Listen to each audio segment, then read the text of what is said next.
ಪ್ರೀತಿಯ ವೀಕ್ಷಕರಿಗೆ ಸ್ವಾಗತ ಸುಸ್ವಾಗತ. ನಾನು ಈ ವಿಡಿಯೋದಲ್ಲಿ ತಿಳಿಸಕೊಟ್ಟಿರೋ ವಿಷಯ ಏನೆಂದರೆ, ಸುದ್ದಿವಾಹಿನಿಗಳು ಹೇಗೆ ಅಪಪ್ರಚಾರಗಳನ್ನು ಮಾಡ್ತಿದೆ ಎನ್ನುವ ಸುದ್ದಿಯನ್ನು ನಾನು ನಿಮಗೆ ತಿಳಿಸೋಕೆ ಇದ್ದೀನಿ. ಪತ್ರಿಕೋದ್ಯಮವನ್ನು ಸರ್ಕಾರದ 4ನೇ ಅಂಗವಾಗಿ ಪರಿಗಣಿಸಲಾಗಿದೆ. ಆದರೆ ಈ ಪತ್ರಿಕೋದ್ಯಮ ಹೇಗೆ ಮಾರಾಟವಾಗಿದೆ ಎಂಬುದರ ಬಗ್ಗೆ ನಾನು ನಿಮಗೆ ವಿಡಿಯೋದಲ್ಲಿ ತಿಳಿಸ್ಕೊಡ್ತಾ ಇದ್ದೀನಿ. ಕನ್ನಡದ ಪ್ರತಿಷ್ಠಿತ ಸುದ್ದಿವಾಹಿನಿಗಳು ಆಲೆ ಮಾರಾಟವಾಗಿದೆ ಎಂಬುದು ನಿಮಗೆಲ್ಲ ಗೊತ್ತು. ತಿಂಗಳ ಹಿಂದೆ ಪ್ರಜ್ವಲ್ ರೇವಣ್ಣನ ಪೆನ್ಡ್ರೈವ್ ದೃಶ್ಯಾವಳಿಗಳು ಸಿಕ್ಕ ಸಂದರ್ಭದಲ್ಲಿ ಕನ್ನಡದ ಸುದ್ದಿವಾಹಿನಿಗಳಿಗೆ ಹಬ್ಬದೂಟವಾಗಿತ್ತು. ಆ ವಿಷಯಗಳನ್ನು ಕುಕ್ಕಿದ ಸುದ್ದಿವಾಹಿನಿಗಳಿಗೆ TRP ಋಷಿ ಕಾಣ್ತವೆ. ಕಂಡಂಥ ಸಂದರ್ಭದಲ್ಲಿ ಇನ್ನೂ ಅದು ಪ್ರಕರಣ ಇನ್ನೂ ಮುಗ್ದೇ ಅನ್ನೋ ಹೊತ್ತಿನಲ್ಲೇ ಇವ್ರಿಗೆ ಸಿಗ್ತದೆ ದರ್ಶನ್ ಕೊಲೆ ಕೇಸು. ದರ್ಶನ್ ರವರು ಕೊಲೆ ಮಾಡಿರುವಂತಹ ವಿಚಾರವನ್ನು ಇಟ್ಕೊಂಡು ಸುಮಾರು ದರ್ಶನ್ಗೆ ಬೇಲ್ ಸಿಗಂತಕ್ಕೆ 6 ತಿಂಗಳ ಹೆಚ್ಚಿಗೆ ಕಾಲ ಆ ವಿಷಯನ ಕುಕ್ಕಿದಾಗೆ ಕುಗ್ತಾರೆ.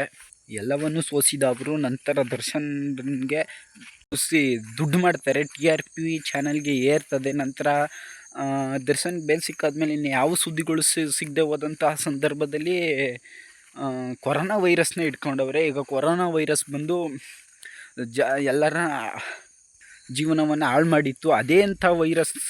ಅದೇ ರೀತಿಯ ವೈರಸ್ ಮತ್ತೊಂದು ಬೆಂಗಳೂರಲ್ಲಿ ಕಾಣ್ತಿದೆ ಎಂಬ ಸುದ್ದಿಯನ್ನು ಅಪಪ್ರಚಾರ ಮಾಡ್ತಿದ್ದಾರೆ. ಚೀನಾದಿಂದ ಬಂದಂತಹ ಈ ವೈರಸ್ ಇಡೀ ರಾಜ್ಯವನ್ನು ತಲ್ಲಣಗೊಳಿಸಿದೆ ಅಂತ ಹೇಳ್ತಾ ಐತೆ. ಆದರೆ ಚೀನಾದಲ್ಲಿ ಪ್ರವಾಸಕ್ಕೆ ಹೋಗಿದ್ದಂತಹ ಕನ್ನಡಿಗರು ಅಥವಾ ಅಲ್ಲಿ ವಾಸಿಸುತ್ತಿರುವಂತಹ ಕನ್ನಡಿಗರು ವಿಡಿಯೋ ಮಾಡಾಕಿದ್ದಾರೆ.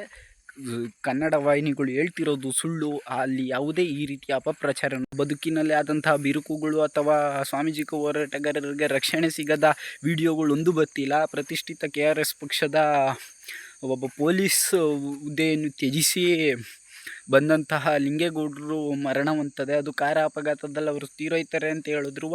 ಆದರೂ ಅದರಲ್ಲಿ ಅನುಮಾನಗಳ ಹುತ್ತ ಮೂಡಿರ್ತದೆ. ಅಂತಹ ವಿಚಾರಗಳನ್ನು ಯಾವುದನ್ನು ಪ್ರಕಟಿಸದ ಈ ಮಾಧ್ಯಮಗಳು ತಮಗೆ ಬೇಕಾದ ರೀತಿಯಲ್ಲಿ, ತಮಗೆ ಆದಾಯ ಸಿಗುವ ರೀತಿಯಲ್ಲೇ ಇರುವ ವಿಷಯಗಳನ್ನು ಜನರ ಮುಂದೆ ಪ್ರಕಟಿಸುತ್ತವ್ರೆ. ಅಬಿಬಿಲಿ ಯಾರೋ ಬಟ್ಟೆ ಬಿಚ್ಚಿದ್ದೆಲ್ಲನೂ ಹಾಕಿ ಸುದ್ದಿ ಮಾಡುವಂತಹ ಈ ವಾಹಿನಿಗಳು ಅದೇ ಸಮಾಜಕ್ಕೆ ರಾಜಕಾರಣಿಗಳು ನೀಡ್ತಿರೋಂತಹ ಈ ಮೋಸದ ಜಾಲವನ್ನು ತಿಳಿಸೋಕ್ಕೆ ಹಿಂಜರಿತಿದ್ದಾರೆ. ಯಾಕಂದರೆ ರಾಜಕಾರಣಿಗಳು ಅವ್ರಿಗೆ ಬೇಕಾದಷ್ಟು ದುಡ್ಡು ಕೊಟ್ಟವ್ರೆ, ಅವ್ರನ್ನ ಕೊಂಡ್ಕೊಂಡವ್ರೆ. ಅದರಿಂದ ಈ ಮೀಡಿಯಾಗಳು ಈ ಮಿಂಡ್ರಿ ಆಟ ಆಡ್ತವೆ ಅಂತ ಹೇಳೋಕ್ಕೆ ಇಷ್ಟಪಡ್ತೀನಿ. ಈ ವಿಡಿಯೋ ಇಷ್ಟ ಆದರೆ ಲೈಕ್ ಮಾಡಿ, ಶೇರ್ ಮಾಡಿ, ಸಬ್ಸ್ಕ್ರೈಬ್ ಮಾಡಿ ಅಂತ ಹೇಳ್ತೀನಿ.